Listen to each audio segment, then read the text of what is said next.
直情有啲人話啦，同醫生去診症嘅時候咁樣，跟住即係一路同醫生診症啦，佢一路咧自己喺度同AI 去傾偈。咁 AI 佢係啊，個醫生喺度講嗰啲嘢，跟住話唔係喎，AI 唔係咁樣講噶喎，咁樣喎係真係係啊，係好似有啲我唔記得係新聞定乜嘢，佢仲專有聽過。咁所以專業呢個字係我唔知10年之後全部改變晒，我估係。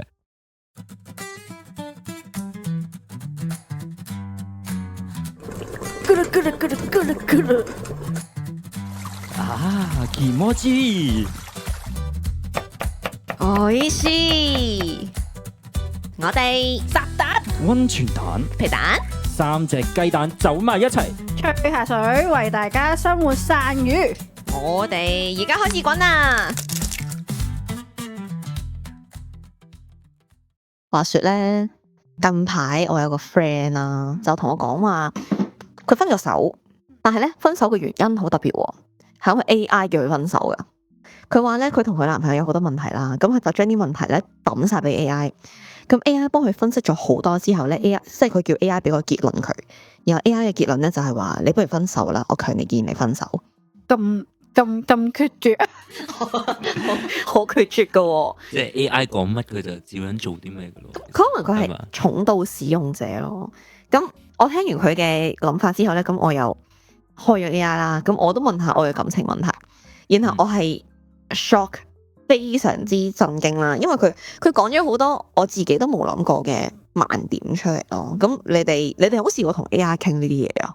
我第一次用 AI 咧就係大學，應該係大學嘅時候要寫文，跟住就用 AI 嚟嘗試係叫佢分析下究竟我寫嘅時候有啲咩唔夠 critical 啊，咁然後佢就有幫我問下啲問題，然後就發現呢個過程就幫咗我個篇文好多咯，咁樣即係佢可以捉到邊啲位唔夠 critical 啊，或者點樣令到啲嘢 critical 啲咯，嗰個就係我第一次用 AI，跟住就開始上咗癮啦，就覺得超有用咁樣咯。Oh my god！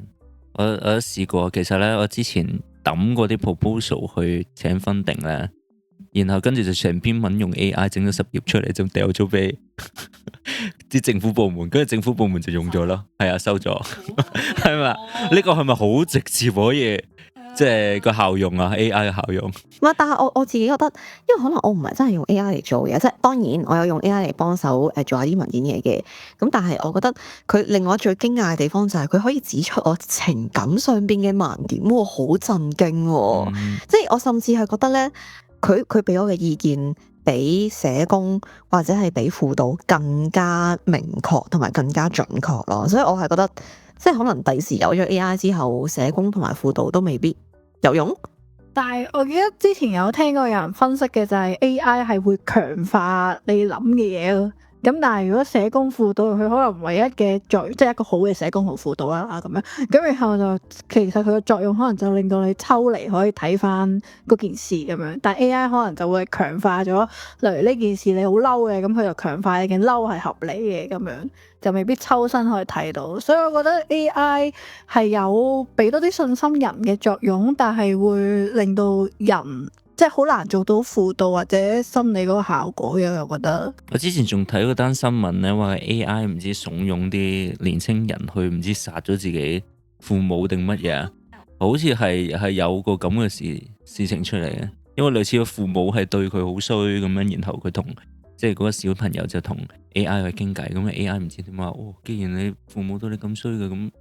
同我個 friend 嗰啲小，既然你男朋友唔係咁 OK 咧，就快啲分手啦咁樣。係啊，類似，即係不停咁樣，你講啲咩俾佢，咁其實你不停同佢傾偈嘅過程就係。咁但係其實我覺得 AI 嗰個大數據，其實可能佢收集咁多人嘅意見，然後不斷累積學習嘅經驗，其實佢可能即係可以彌補到呢啲缺陷嘅喎。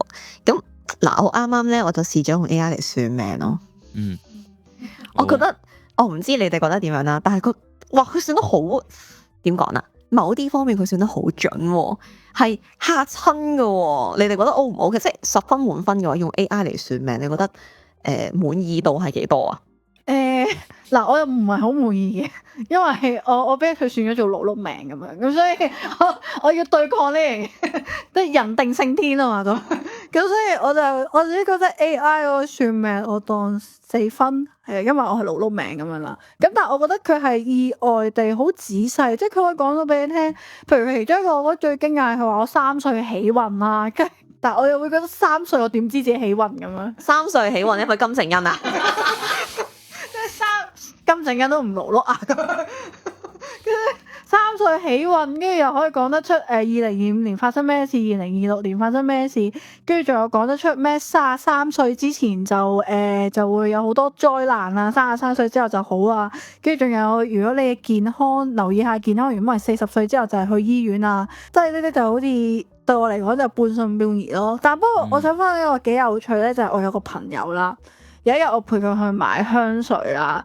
跟住咧，個職員就問佢：點解你會想買香水？跟住佢話算命算翻嚟啦。跟住我聽到嗰下我就問：你係咪去嗰啲油麻地廟街嗰啲算啊？咁樣，跟住佢就係用 DeepSeek 算命咯。所以我就覺得 DeepSeek，佢話因為問 DeepSeek 嘅時候咧，佢可以講到佢幾多歲發生咗啲咩事，咁所以佢就用 DeepSeek 算命。我想問清楚啲，即係你個 friend 係揾咗 DeepSeek，然後佢問 DeepSeek。究竟我適合用點樣嘅香水？然後佢就推薦俾佢啊。佢推薦佢用某一隻味嘅香水就可以化解咁樣，類似係，即係佢再問緊問題咯咁樣。佢就問完之後就 DeepSeek 建議佢買香水就嚟化解一啲嘢咁樣咯，咁樣。我又用 DeepSeek 去問啦，跟住佢就呢個係你嘅命盤，我就唔睇啦咁樣。跟住仲有另一樣嘢就係我之前個前同事咧係會將前公司嗰啲人嘅對話咧就擺落去 ChatGPT， 就分析嗰個人嗰個背後嘅行為動機啦，同埋佢究竟用緊啲咩手法啦。例如而家好興職場情緒勒索噶嘛，究竟點樣應對啊？點樣對付啊？佢就覺得超有用咯，咁樣就係而家有好多人都係咁樣用 AI 就係，而我覺得其實真係超勁咯，就係 AI 係。即係聽咗你哋講先知道，原來而家有咁多方面嘅人咧，都去用 AI 嚟解決咯。比想象中更多喎，應該係話。我唔知係咪真係男女嘅性別差異嘅問題咧？男嘅話就冇乜聽過會用佢嚟算命啊，咁女嘅真係做嚟翻工真係啱啱好 practical 嘅嗰啲嘢，真係抌份文件俾佢。Yes， 係啦，咁就會用 AI 佢個 gen 啲資料啊，或者叫佢 brainstorm 啊，咁呢啲都好有用啊。我想講我啲 friend 真係重度使用啫，我有啲 friend 係每一樣嘢都有用過嘅，咁用佢嚟剪片啦，跟住錄音啦，跟住整啲 AI 嘅 model 出嚟抌咗去OnlyFans 嗰度賺錢啦，抌咗去小紅書嗰度起啲 account 出嚟啦。咁都有啲 friend 咧係屙屎屙唔出去問啦，跟住然後去旅遊揾佢整 plan 啦，跟住同佢傾偈啦。其實係咯，好多 task 上嘅，即係你平時可能要揾其他人啲專業人士幫你整嘅。你譬如我唔知係營養師幫你整個餐單，咁而家我真係會，我記得我初頭用 AI 嗰陣時就係問佢話，我而家去惠康啊，咁樣我買啲咩健康嘅食材，又快嘅又正嘅，咁樣就做到個早餐咧。咁樣而家 AI 咧佢係 gen 咗3個好有用、勁快嘅早餐，咁我到而家都用緊咯。係啊，我直情係 surprise， 我係哇咁樣 surprise boom 咁。咁但係你哋即係用嗰啲就係比較即係好似你同個 friend 傾偈多嘅 function，而唔係去真正解決啲嘢，但係都好似交咗俾 AI 呢樣嘢。我係覺得係啊，我覺得尤其是咧有啲同 mental health 有關嘅嘢，譬如我男朋友咧係有用過同埋而家有嗰啲 IG View 咧係你可以用 AI 去做一個類似輔導嘅 session，跟住就係自我認識咁樣，即係了解究竟自己點解喺呢個心理狀態啊，跟住究竟點樣企翻起身啊，然後咧佢又會俾嗰啲好實質嘅建議，即係例如我問咗 AI 啊點樣面對人嘅惡意啊，咁佢就會俾好實質嘅建議，就係保持距離啊，又或者係即係點樣去應對呢件事咁樣。然後仲有就係有一個位咧，我自己 surprise 就係我同 AI 傾啊，傾下咧佢會覺得我有呢個自我傷害嘅傾向，即係將啲憤怒向自己，咁所以。有咩辦法可以令自己咧，就可能譬如寫下啲感恩日記啊，跟住又或者係叫你去嘗試角色扮演啊，講翻如果你面對個受害者，你會點樣同佢講咧，就可以錄音咁樣。呢啲都係一啲好日常生活 suppose 係要由一啲可能即係好似啱啱皮蛋哥由一啲專業有嘅，其實佢都俾咗出嚟咯。咁所以我就覺得有啲似係將自己生活即係成個人所有嘢嘅決定權都俾咗 AI，而事實上佢又真係好有用，佢又真係好準，佢又真係落到幾好嘅決定咁樣咯，就係。咁我想問下啦，作為嗱我哋3隻蛋入邊咧，你係唯一一個持牌人士啊嘛，你驚唔驚俾佢取代㗎？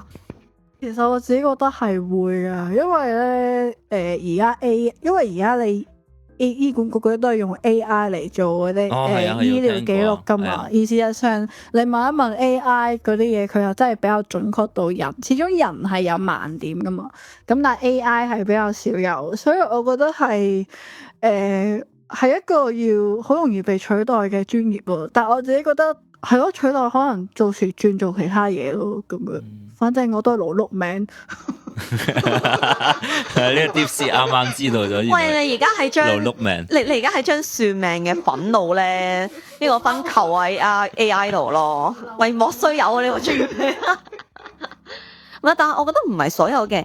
應該唔會所有嘅行業都被取代嘅，即係都有人問㗎，因為我之前係從事教育業㗎嘛，咁有人就問我話你驚唔驚自己會被 AI 所取代？咁佢哋 online class 咪得咯。但係我自己覺得，即係起碼以教育界嚟講㗎，佢唔會咯，因為始終人係需要經過社交化㗎嘛，係需要好多嘅 skills 係需要靠朋友啊、社交啊咁樣去建立起身嘅，咁所以以教育嚟講，我覺得可能唔會咯。咁但係輔導啊、社工啊嗰啲，我自己嘅經歷，我又真係佢會分析到好多我自己都睇唔到嘅盲點出嚟，我覺得呢個好勁喎，即係令我好驚訝、好震驚啊！但我有樣嘢都想補充，我覺得正確啲嚟講，我覺得喺醫療上咧 AI 係可以取代到平時醫療人員面對嘅好繁複嘅叫做文件嘢咯。咁樣，咁但係我覺得去到實際，你嗰間醫療或者治療嗰類，其實係講，即係好似啱啱皮蛋講，其實係講面對面噶嘛，咁樣。咁如果你一日唔面對面，其實你都唔會知嗰個人究竟佢個真實嘅情況係點。咁所以我覺得應該比較難取替嘅就係，始終你有啲嘢都要面對面嘅治療，你先至有用咯，咁樣。咁可能我都覺得，雖然我覺得會取替到某一部分嘅嘢，但同時我又覺得。如果一個專業係容易被 AI 取替，咁係咪調翻轉頭，應該人類要思考我哋要點樣進步過 AI？我哋諗起我呢排睇史迪仔咧，咁樣即係睇呢個史迪仔嘅 DC Plus 咧，嗰個強霸博士咧就因為史迪仔好囂張，特登整咗個勁過史迪仔嘅嘢出嚟，咁就希望史迪仔唔好咁自大咁樣。咁我就諗，如果 AI 發展越嚟越好，咁可能同時地嗰啲專業舊有嘅模式係咪應該更加有啲轉變，而令到呢個專業係冇價，即係有翻佢嘅價值咯。反而我覺得應該係咁咯，真係。不過我覺得而家嘅情況似係大家都交咗俾 AI 咁。我諗可以補充下嘅，我即係有睇嗰啲新聞咧，就係話而家唔知邊一個國家咧已經過咗個法例咧，就話可以俾嗰啲 AI 咧去，譬如你配藥啊。即係你可能有啲咩病徵啊，點樣啊，咁樣 AI 就幫你去分析下究竟你可能有啲咩病啊。咁醫生嘅角色咧就只需要就咁撳個掣咯，就話得啦，直接就配呢啲藥俾佢啦咁樣。因為你即係你譬如你每個唔知禮拜可能你都要攞嗰張唔知嗰啲叫配藥紙定乜嘢啊，咁然後就去嗰啲你唔使一定去翻醫院嗰度噶嘛，你就咁去就近嗰啲診所去攞藥。咁而家佢可以即係就住你嗰個情況，你直接去攞藥咯。我覺得實際用途其實係無可否認，佢絕對係好大幫助嘅。咁但係我覺得。可以留意下佢喺情感方面可以提供到嘅支援咯，因為早幾排咧咪有新聞話唔知美國定喺邊度咧，啲女性係會同咗 AI 傾偈，將 AI train 做自己理想之中嘅男朋友咁樣，係啦，記唔記得？跟住然後咧嗰間 AI 公司接咗啊嘛，跟住然後啲人就失戀，即係就好似經歷咗唔知咩失去嘅5個 step，好似個電影 Her 咁樣。係啊，冇錯啊。咁所以我覺得係即係佢喺情感上面發揮嘅作用，好似比我哋諗得多好多啊！我諗呢個係一開頭以為係淨係可以解決嗰啲工作上相關嘅嘢，但係而家係牽涉到連我哋嘅情感啊、生活啊、社交啊咁樣，連我哋嘅決定啊都幫我哋做埋。咁呢一個我諗係當初整 AI 嗰條友都冇諗過。我覺得我最呢個比較恐怖咯，係啊呢個我覺呢個位先。得最意外嘅就係我冇諗過，即係 suppose 佢係一個輔助工具噶嘛。咁但我發現佢而家已經唔係一個輔助工具，係一個主導嘅工具咯。咁樣即係譬如即係譬如好似大學咁啊，我有聽過就係有啲大學，即係我有個朋友住，即係做緊港大，有啲大學生係真係直接用 AI 幫佢寫文，即係連思考嗰個步伐或者係 suppose 呢樣嘢係個輔助工具嚟。但係我真係想問喎，如果你而家翻去讀大學嘅話，你哋會唔會用 AI 幫你哋寫文？我會用翻我之前個方法，我之前個方法係我自己寫咗，但係佢幫我修改下一啲。即係我之前個方法係好嚴謹嘅，就係佢幫我修改下我啲用字或者係 grammar 又好咗，我自己睇一次嘅。係啊，即係 grammar 或者係再睇下我啲用字夠唔夠 critical 咁樣。咁如果唔夠，我就再修改下咁樣咯。即係如果我嘅做法，我始終都係咁，因為我覺得如果我完完全全好似人哋咁寫完一堆中文，然後就叫個 AI 翻嚟做英文嘅話，我接受唔到自己冇思考咯，可能係。我覺得咧。我係調翻轉嘅喎，即係我會焦慮咯，即係就好似啲小朋友咁樣咧。如果個個人都去補習，不過我冇補習，哇，好驚喎！咁嗱，你諗下，如果你假設啦嚇，你成個係有20個人咁樣，咁你成個係20個人有19個人都有用 AI 喎，但係你唔用，你唔會驚嘅咩？我覺得我會驚，但係好睇你用嗰個方法係點噶嘛，即係可能嗰19個人就係直接叫 AI 寫篇文，但我自己會覺得我傾向係我叫佢幫我修改完之後就我再改，即係可能我仍然相信我思故我在，我唔想放棄我嘅思考，因為一放棄咗，因為例如寫字寫文嗰啲係我自己嘅諗法嚟噶嘛，即係睇完一本書之後我自己 interpret 嗰樣嘢係。我覺得最珍貴嗰樣就係大家睇10個 theory， 大家 interpret 嘅嘢係完全唔同啊嘛。咁所以我就覺得我放棄唔到呢樣嘢咯，咁樣。唔係，我講嘅唔係呢樣嘢，即係我你嘅角度咧係講緊作為一個學生，咁你應該點樣去學習呢個自學能力嘅問題啊嘛。但係我嘅問題係我嘅出發點，即係你諗下，你交 essay 之後你要評分嘅喎，所有人都用 AI 寫，咁如果所有人嘅答案都係咁完美，只有你一個人冇用。你真係咁 make sure 到自己，我真係覺得好想 Q 我唔緊要啊！呢個係我自學嘅成果，我唔擔心成績嘅，我會有呢個焦慮咯。你唔會有咩？即係所有人嘅答案都好完美，只有你一個人冇用 AI，所以你係有瑕疵嘅，好明顯嘅。我會焦慮咯。如果係呢個出發點咧，我諗我應該都會淨係用 AI。你焦慮嘅時候可以揾翻 AI 傾偈。黐線，你咪治療師咩？唔係諗緊，我都諗緊。咁你焦慮嘅時候，咁我翻 AI 傾偈咪得咯？然後佢又解決咗你嘅焦慮，繼續用。我咁就而家覺得 AI 都幾勁喎，即係你焦慮嘅時候可以揾我啦，跟住你寫文又可以揾我啦。然後你焦慮，我氹一氹完你又繼續唔焦慮，就繼續用我啦。一條龍服務嚟嘅喎。但我覺得佢係彌補，但我覺得佢有個好處嘅，即係佢個好處係彌補，因為而家都係算係免費用噶嘛。其實免費咯，我覺得係真係彌補咗一啲階級上嘅差距咯。即係譬如，如果以前可能，譬如你問 AI 講一啲自己情緒上嘅嘢，可能你要俾1000幾蚊先至可以睇到一節輔導咁樣。咁但係 AI 就可以令到我哋2000幾蚊嘅。2000幾蚊係啊。咁然後就，但係我覺得 AI 就可以令到一個冇乜資源嘅人都可以有資源去幫一幫自己咯，咁樣。咁你譬如你自學，你都有好多嘢，真係好難知道嘅。咁譬如我好似呢個例子咁講到，啱啱先聽到咁即係你有好多可能網上邊都比較難揾嘅資訊，啲 information，咁啊真係可以網上邊佢可以整一紮，你譬如一啲好專業嘅知識又好啊，咁一啲好偏門嘅知識，咁其實都可以透過 AI 去幫你即係一次過 gen 出嚟咯。咁我都試過係唔知啊，即係揾下啲唔知邊一個哲學家咁樣佢講嗰啲乜嘢，跟住佢成扎 quote 咁樣 quote 出嚟。如果比起我就咁去睇書，我同 AI 傾偈可能傾10分鐘，我已經知道啊大概嗰個 philosopher 喺邊個背景嗰度出世啊，佢其實究竟回應緊啲乜嘢啊，佢要講啲乜嘢啊，佢究竟講呢番說話係想做啲乜嘢啊，咁樣全部10分鐘我搞掂咗啦。咁比起我睇書嗰個話快好多咯。你哋唔會擔心你哋所獲得嘅資訊係 AI 度獲得嘅資訊係100% 真確咁樣。因為 AI 其實佢都會 gen 啲假嘢出嚟噶嘛，即係譬如話你問佢 citation 咁樣，佢可能會作一個 citation 出嚟，跟住然後俾 citation 嘅格式你，令你以為我西嘅係真嘅，但係原來冇呢邊 article 係佢作出嚟嘅喎。其實係發生過咁嘅嘢，你唔會懷疑咩？咁你點樣去 make sure 佢俾我嘅嘢係真嘅？即係我可以判斷噶嘛。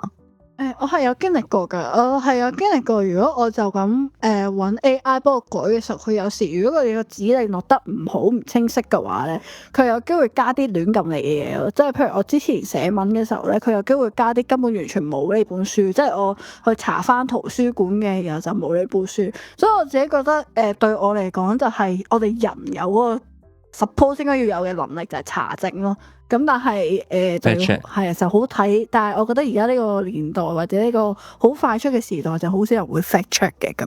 但係嗱，而家咧，即係我唔知入邊真正點樣運作啦，因為大家都其實唔知道 AI 點樣去諗嘢嘅，即係雖然可能有咩深度思考啊嗰啲，咁但係佢而家係可以，我記得最新嗰個 model 咧，Google 出嗰個 model 咧，佢已經可以去做到 fact check 嘅功能嘅。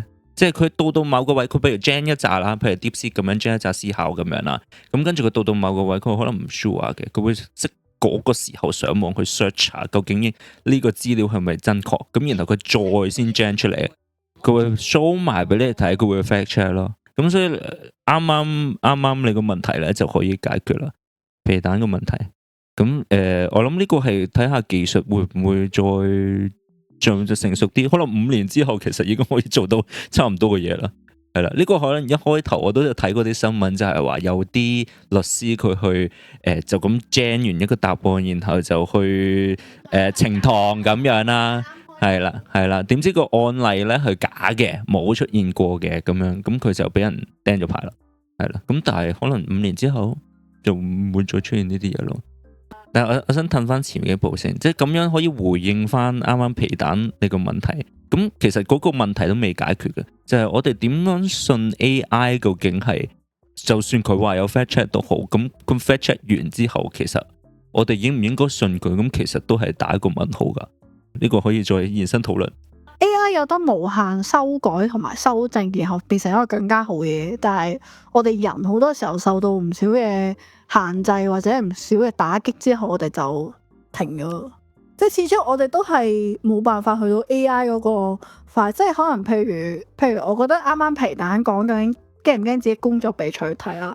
我覺得呢樣嘢都係有可能嘅。即係如果 AI 都做到你嗰個專業上做到嘅嘢，咁你嗰個專業存在或者你個人存在嘅理由係咩咁樣？咁交俾 AI 做咪得咯？或者人去某啲工作，譬如marketing 或者譬如一啲可能 design，即係好似你咁講，你份 proposal 其實成份 AI gen 都得㗎啦。藝術嘅 proposal，即係例如一啲 community 嘅 project，其實 AI gen 咗嗰啲文件嘅就得嘅。咁我哋人剩低落嚟做咩啊？嗱，我覺得大家可以拉長呢條線去考慮嘅 AI 同埋科技嘅發展咧，其實佢個速度係好快噶嘛。咁但係雖然佢速度佢嘅時間快咗、縮短咗，唔代表人冇進步噶喎。如果你拉翻你宏觀啲去睇人嘅時間線，由遠古至今，人進步咗好多噶，即係人嘅發展都有進步嘅。咁但係我哋只不過係突然之間發現，哇！科技嘅發展比我哋想象得更加快，但係唔代表人會退步噶嘛。人類都係 keep 住會向前，只不過係要宏觀啲嚟睇，你先知道啊，原來我哋比起之前進步咗啲乜嘢。係，但係企喺 right now 呢個 moment 咧，我哋就係可以見到，哇！佢比我諗得更加快，即係用烏龜嘅速度去睇兔仔。但係唔代表烏龜冇向前行噶嘛，係咪可以咁講啊？係啦，只不過而家 AI 同埋科技變咗兔仔，咁然後人類係一隻烏龜，我哋緩慢地向前走咯。咁你哋覺得 AI 可唔可以毀滅到世界或者人類？即係會唔會變成 AI 主導？我自己覺得係可以嘅，因為我覺得同 AI，因為始終我哋冇辦法控制每個人用 AI 個方式或者用 AI 嗰樣嘢嗰個目的係點。即係有啲人係真係放棄晒思考，放棄晒自己本身人有嗰個能力去噶嘛。咁所以我就會覺得好快就會變咗係個 AI 主導，好似 Black Mirror 咁樣，即係所有嘢都係科技主導嘅一個地方咁樣。呢個好未來嘅諗法，但係我諗可以放得近少少嘅，即係你知道而家我哋用開嗰啲 Instagram 啊、Facebook 啊、YouTube 啊嗰啲 algorithm 其實全部都係 AI 佢睇完我哋嘅 data 之後，其實俾翻啲咩你咁樣噶嘛。然而呢樣嘢，我覺得最核心嘅嘢咧，就係連人類自己都唔知道啲 AI 喺度諗緊啲乜嘢，根據啲乜嘢規則去發放呢啲資訊俾我哋。咁所以我哋就好難去控制。我可唔可以講啲好無聊嘅、好基礎嘅嘢啊？我唔覺得 AI 會毀滅到呢個世界，完全唔覺得。點解啊？停咗電咪冇咯。人類係唔會因為停電而死亡噶嘛。但係 AI 只要你一個核彈轟落去，或者係地區大停電，或者係冇咗天然資源、冇咗能源，AI 咪玩完咯。即係我係咪太天真嚟有呢個諗法？我唔覺得佢會毀滅到世界，因為人去控制佢可唔可以繼續落，佢唔可以控制人類嘅行為，因為佢冇實體。咁如果你話 AI 有實體啦，咁就好恐怖啫。咁但係而家冇啊嘛。呢個有道理喎，即係如果佢唔係一個好似機械人咁樣，然後冇實體，咁佢咪唔會毀滅到個世界。如果停咗，但唔係喎，但係嗰個位咁，萬一佢已經影響咗人類嘅思維模式咧，即係你話22世紀殺人網絡咁樣，即係如果你話咁樣，佢已經控制咗呢個世界嘅運行，咁啊就話啫。咁但係而家暫時未係咯。我唔覺得而家係一個歷史嘅交叉點嘅，即係起碼一嚟佢未有實體，二嚟咧其實人類都仲有好多嘢係即係 AI 未發展得夠完善啊，所以我唔覺得呢個係一個焦慮，我覺得係杞人憂天。唔知啊，但係你話而家嘅話可以幻想一下點樣啲 AI algorithm 點樣影響到我哋嘅，即係譬如啱啱講話啲 Instagram 啊咁樣，咁其實你都潛移默化咁樣，即係有 AI 呢個人係每日發送一啲資訊俾你睇，咁都會潛移默化影響到你做嘅嘢噶嘛，咁可能。你話即係可能而家有好多政治問題，咁會唔會其實都係 AI 個 algorithm 令到我哋去激化咗係啦，我哋本身嘅思維或者唔同人咧咁樣，咁其實都有少少咁嘅現象出到嚟喎，咁樣咩？佢最新一個而家Tom Cruise 做嗰套啊，佢就係講緊啲類似咁嘅嘢啊，即係話嗰個 AI 先至係嗰個惡魔啊，個 antagonist。係啦，咁然後就控制咗唔知某一啲人，咁佢就去嘗試去撳個導彈去毀滅地球啦，咁樣。即係再有少少咧，就係即係 AI 可以勁到咧，即係嗰啲 coding 嗰啲咧，好似話唔知點樣，佢可以自動就可以改咗啲 code。即係佢譬如話你叫佢閂機嘅。咁然後佢見到，閂機呢一個可能 logical 上唔係咁道德上唔係咁啱喎，咁樣咁佢就可以將個 code 去停咗佢咯。唔知 AI 會唔會未來係有呢啲咁嘅嘢咧？即係你見到其實我哋而家已經將啲決定嘅權利個影響力咁樣去交咗俾 AI 嘅時候，咁樣咁啱啱可能話冇實體嘅，咁但係嗰啲實體其實就係。佢知道啊點樣去操縱人類啦，咁樣，因為你有心理學嗰啲越嚟越勁啊，神經心理學啊，可能之後10年之後將啲軟件就咁 upload 咗我哋個腦嗰度啊，咁樣其實呢啲會唔會係其實唔需要實體，咁呢啲人就係變咗佢嘅一個複製人咁樣咧？同埋我反而咧諗咗下咧，我就覺得 AI 其中一個影響咧，可能係我哋會越嚟越放棄同陌生人溝通，或者同一個人類溝通，因為我哋同 AI 溝通舒服好多嘛。但係人同人嘅溝通係我哋要接納有衝突啦，又唔啱牙啦，又對方真係點解 get 唔明啦，啲憤怒嘅情緒啦。但係同 AI 溝通係完全冇嘅，即係你係咁，所以我就會覺得係會令到人越嚟越放棄同人嘅接觸同埋溝通底下，究竟我哋個世界都會變得會更加多問題，因為我哋唔回歸翻以前嘅基本步，即係去傾點樣拆個問題，或者拗完之後去傾點樣拆個問題嘅話，咁啊有機會會有更加多嘅紛爭，例如多啲打仗或者多啲誤解咯。所以我先話點講啊？有啲嘢係 AI 取代唔到啊嘛。嗱，首先你細個接受教育，即係你同人互動，你同朋友出去玩呢樣嘢 AI 已經取代唔到啦。咁但係你都係喺呢一度去感受到，人係需要溝通嘅。你又喺呢個位去學習到 interpersonal skills 嗰啲 communication skills 嗰啲噶嘛。我覺得如果你一開始嗰個基礎做得好嘅話，應該之後唔會咁容易撼動到人嘅嗰種形象咯，喺你生活中嘅形象。即係譬如話，我覺得人係需要溝通嘅，需要溫度嘅，即係需要面對面去傾嘅，需要陪伴嘅。咁如果你呢一個基礎打得夠好嘅話，可能 AI 都唔會撼動到佢。即係譬如話，我個 friend 重度 AI 使用者，佢會聽 AI 嘅建議去分手嘅。咁但係唔代表佢唔享受同人互動同埋溝通嘅過程。我覺得呢個可以並存。咁亦都唔好否認佢又真係幾好用嘅，即係我之前咧有試過用 AI 嚟整啲教學嘅 teaching materials， 係都幾好用噶。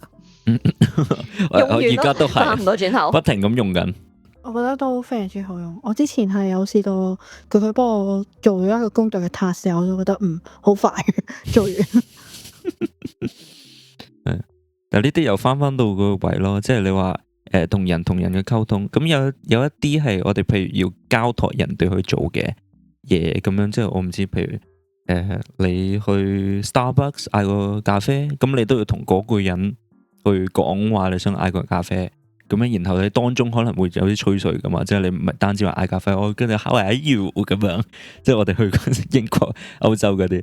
咁但係如果我哋全部都交晒俾個機器啊，即係而家你好似啲宅男其實都即係而家可能再進化咗添啦。而家有 VTuber 啦，係啊，你唔需要見到個人同佢傾偈啊，你好似見到個公仔喐下喐下咁樣，就好似同緊有人嘅 connection 咁樣。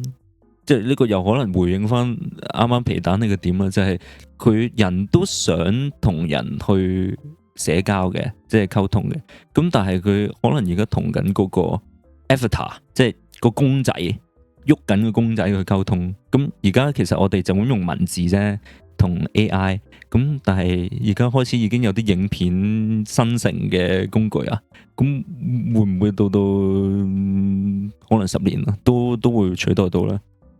人有實體噶嘛，即係都係嗰句。我覺得如果真係有個分水嶺嘅話咧，會係 AI 有實體咯，即係可能佢有個身體出嚟。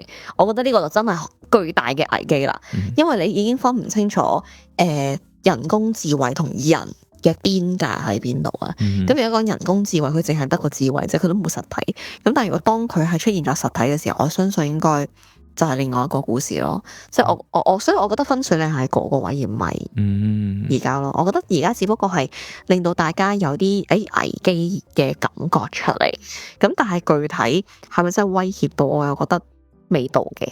係啊，我自己好天真咁樣諗啦，咁樣啦，同埋但係佢的確係有啲位係模糊咗嘅，即係譬如話頭先大家所講到有啲專業嘅嘢咧會交咗俾 AI 去判斷，你唔覺得咁樣會令到專業呢兩個字變咗咩？即係譬如話我有病，然後我就問 AI 意見，咁我咪唔需要睇醫生？咁醫生個專業喺邊度啊？或者係我有法律嘅問題，我去問律師，咁好似律師嗰個專業性又降低咗。係啊，我其實試過。你問咗啲乜嘢啊？我就係叫佢寫律師講勞工法例啊？唔係。又嚟係我個 friend 係唔知佢同個租個房主啊有啲爭執，咁然後我嗰陣時係有負責去調停定唔知乜嘢，咁我又要去上 court 咁啦，跟住我要寫份嘢嘅，咁我要寫份證人嘅信嘅，我直接將啲嘢掉咗入去俾 AI， 然後 AI gen 一個 court 會承認一個 format 嘅信出咗嚟啦，然後我就直接掉俾法官啦，跟住係啊，哇嗰啲字粒我自己一定唔會寫得到。如果我要請個專業嘅人去寫，5000蚊，我唔使咯，我而家直接就掟俾 GPT， 佢就幫我慳翻5000啦。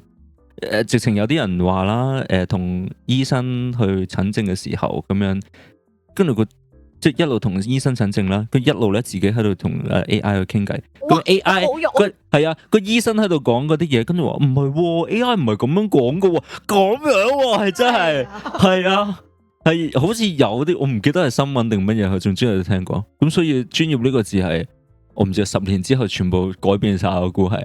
我覺得係應該個專業冇咁勁咯，即係個專業可能冇啲人咁神化咁樣。但係我覺得專業佢都有佢，即係我自己覺得咧，其實係香港比較多將專業神化咁樣。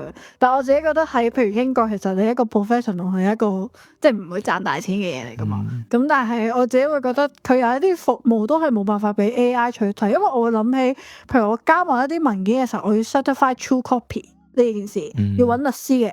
咁我都好難揾個 AI 去 certify 我嗰個文件係真嘅咯，咁樣，所以我自己覺得佢類似係有啲服務係佢仍然係可以做，即係譬如醫生咁，佢睇得多 case，始終佢先可以知道你大概嗰個情況係點，或者係甚至醫生做手術都，如果一個手勢好嘅話，都要係佢先得啦。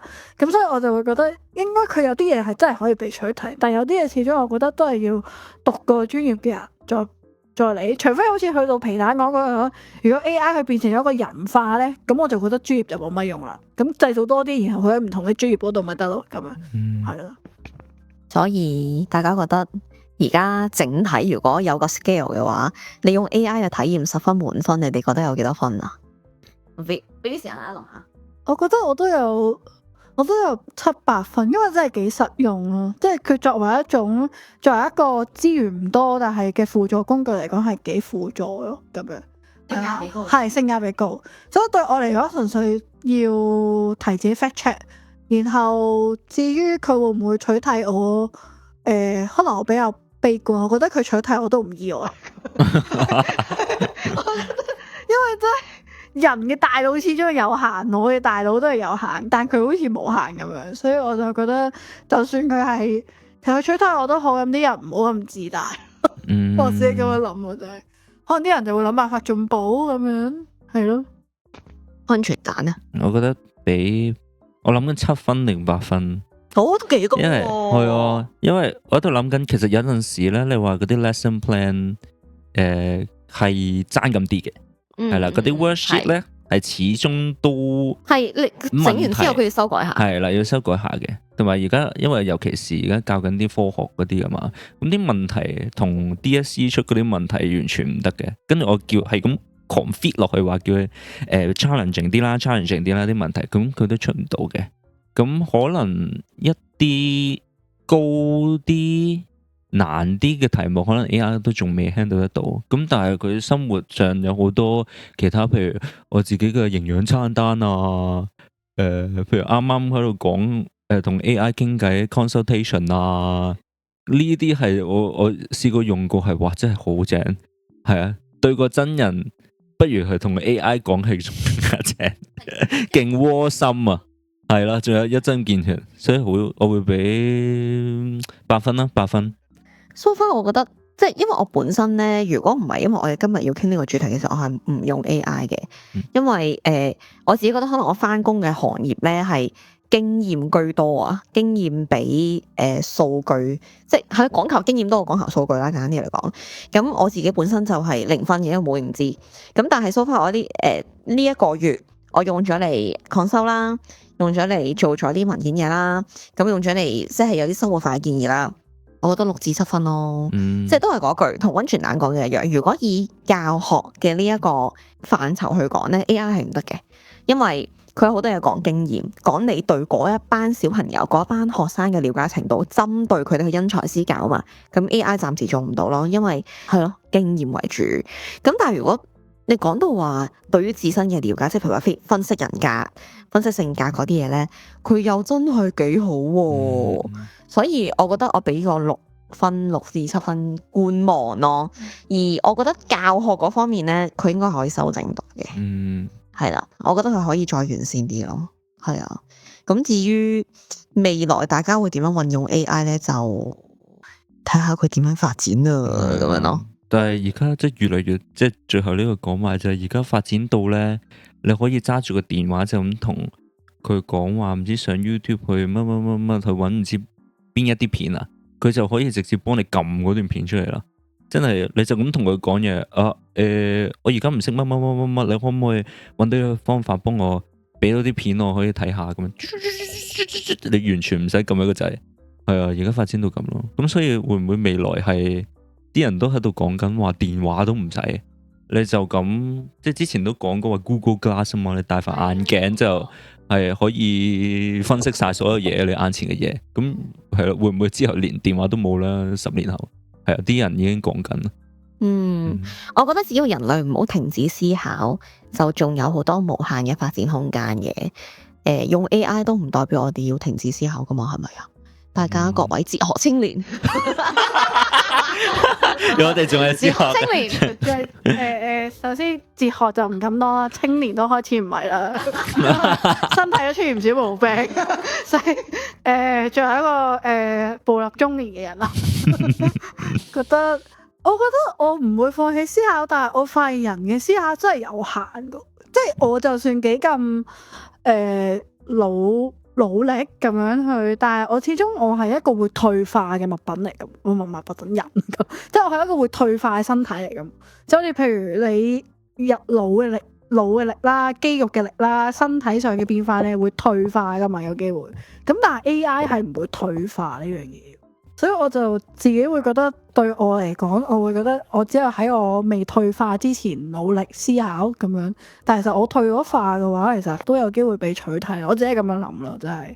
但係我自己覺得佢又真係冇辦法取替到人好多嘢，即係譬如我會諗翻嘅就係，即係可能你啱啱講教學嗰啲嘢啦，我就會諗嘅就係其實可能你度一個目標俾治療目標俾一個人，或者度一個治療方案俾一個人，你都要認識咗嗰個人或者知道佢個情況係點先，呢啲都取替唔到嘅。但係佢的確可以取替到一啲好邏輯上啊，或者好 clinical 上嘅嘢咯。但係我覺得始終人敵唔過科技，佢哋就科技好少退化呢樣嘢，即係 AI 就算佢壞咗，都要有個新嘅人去整翻好佢。但係我哋就算幾咁唔放棄思考，我有一日如果唔小心認知障礙，其實我都冇思考可言，即係冇乜思考可言。即係我自己會咁樣諗，因為大腦會退化噶嘛。即係可能類似嗰啲人類嘅知識系統啊，其實係透過要傳承啊咁樣，係啊。咁但係即係而家可能電腦咁，其實都唔需要講咩傳承，佢就喺晒度啦，已經幫我哋儲存晒，好似人類嘅一個知識寶庫咁樣咯。所以我覺得睇你係宏觀定微觀去睇件事。如果微觀嘅話，就好似撒旦所講嘅，好似我死咗之後就乜嘢都冇。但係其實人唔係淨係睇單一個體咁，係睇整體噶嘛。即係你要睇咩？以前要講翻以前古代文學人咧，成日講嘅咩死要死得重於泰山，定係輕於鴻毛啊嘛。咁就睇下你自己累積嘅經驗可唔可以傳俾下一個，睇下你影響到幾多。跟住你呢份影響力可唔可以繼續傳承落去咯？係咯，係咪可以咁講啊？咁但係人或者係睇個體咁，係睇整體，即係所以都係嗰句，即係如果你拉翻遠少少個角度去睇咧，其實人係一路 keep 住向前進嘅，只不過我哋而家係一條非常之長嘅時間線嘅一個小點，所以我哋原來唔知道，原來我已經進步咗，或者我行緊向前邊咁樣咯。即係你要褪翻轉頭望翻轉頭就係，其實唔係噶，我比10年前原來行咗唔少路咯，係咁樣咯。係你會結發吧？好正向，係啊，好正向，向前行啦，係啊，大家向前行，係。但係最後即係講啊，即係 AI 都停唔到噶咯，其實係啊，即係 AI 嘅發展，大家究竟係我唔知聽完之後，我就有啲莫名嘅疑惑，我就覺得係我可以 never give up，但係因為我覺得最迷茫呢個時期最迷茫咧，有時候我分唔到究竟係我控制緊個 AI 啊，定係個 AI 控制緊我，所以我覺得呢個係個問號咯，對我嚟講，即係譬如可能我問佢一啲我內心嘅諗法嘅時候，究竟係佢加深咗我啲意識啊？定係其實我真係控制緊佢，即係我俾咗佢指令佢，然後佢就幫我做到呢件事啊？定係調翻轉頭，其實係佢潛移默化咁樣係影響緊我去諗佢想我諗嘅嘢，所以我就覺得呢個我都係問號咯。哇！呢個好真係複雜嘅，有雞先定有蛋先嘅問題啊！呢個同我哋嘅三隻雞蛋係咪？我暫時冇呢個諗法咯。咁你控制自己用佢嘅頻率或者係範圍咯。譬如話，我真係淨係得啲問題，即係有非常非常非常小眾嘅人了解嘅問題，我先會去問佢嘅。即係如果唔係嘅話，我都係以問朋友為主，即係問我周圍嘅人為主。除非都係嗰句，有啲問題係我知道周圍嘅人都幫我唔到，所以我先問佢。係你可以控制呢樣嘢噶嘛？係咪啊？使用頻率同埋範疇。但係如果你已經形成習慣，事事都要問佢，咁啊，梗係無可避免會俾佢影響啦。好，大家突然之間都好灰啊，係咪要完結啦？我哋完結啦。我哋即管拭目以待睇 AI 嘅發展。呢段片咧，我應該都會掉俾 AI 幫我哋 gen 個 transcript 出嚟，係啦，因為真係太方便啦。更加灰。唔係幾好用啊！你控制緊佢啊嘛，而家控制緊佢啊嘛，嗱就睇下佢 AI 剪完片之後會淨係得翻彈佢嘅內容咧，定係讚佢嘅內容啊？定係彈斬都有咧？係啦，拭目以待啦。係啦，即係一件工具嚟嘅啫，佢唔會控制我嘅咁樣。好啦，如果大家今集就完啦。如果大家有啲乜嘢想發表嘅關於 AI 嘅嘢，或者有啲好創建啦，或者其實 AI 會唔會取代到人類咧？咁樣咁大家如果喺 YouTube 嘅話咧，就喺下邊 comment 啦；如果喺 Podcast 嘅話，就揾下我哋啦，係咯，like 啊 subscribe 啊咁樣。我哋下次咧就會揾到啲得意嘅有趣嘅話題去同大家講嘅。咁三隻雞蛋有嘢講，今集就到呢度啦。好啦，拜拜。